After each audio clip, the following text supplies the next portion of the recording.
Good day, grade 5s. Good day, miss. And how are we doing today? I'm fine. And you? I am ready. I'm okay and eager and ready to go with our lesson today. Okay, so in today's lesson, we are going to compare decimals to see which one has the greatest value and which one has the least value. Now, there are times when we will want to have the greatest value, but there are also times when we will want to have the least value. So we are going to look at the times of 5 runners today, and we are going to figure out which athlete came first and which came last. These are our 5 runners and their times. So I want you to read them out to us just as you learned in our last lesson. Okay, runner A ran 12 and 45 hundredths. Runner B, 12 and 5 tenths. Runner C, 12 and 405 thousandths. Runner D, 12 and 54 hundredths.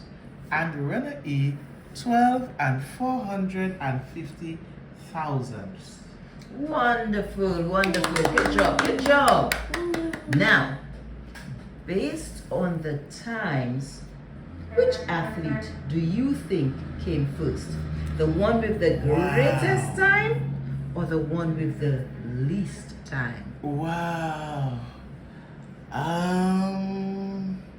Probably him. And That's what a is big his number. time?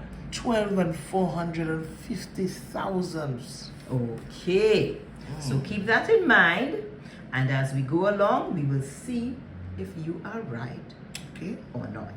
Okay, now the first thing we're going to do so that we can figure it out is to line up our decimals and so that we can compare them.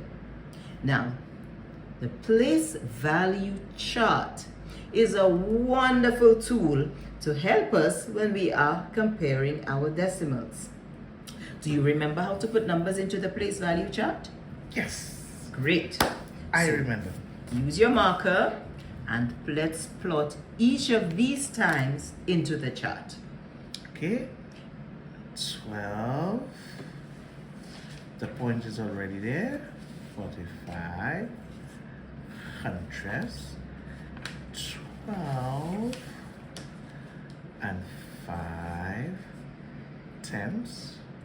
12 and 405 thousandths.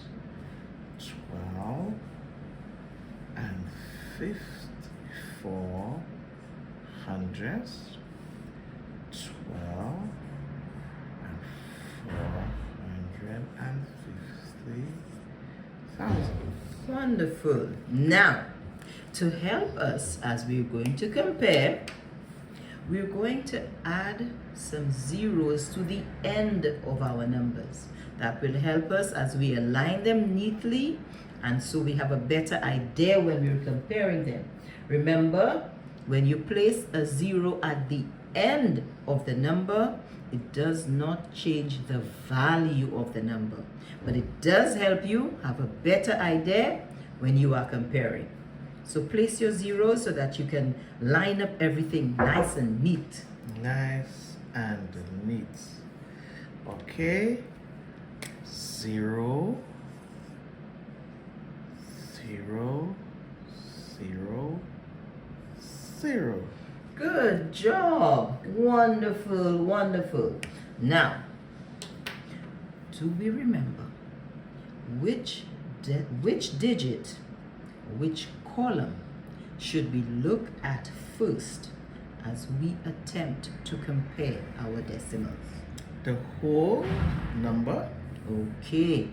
Now, in this case, what do we notice about our whole numbers? They are all the same. Very good. So now that we know our numbers are the same, so can we compare them? Well, no. No, because it's the same thing. So where do we go to now, since all of our whole numbers are the same?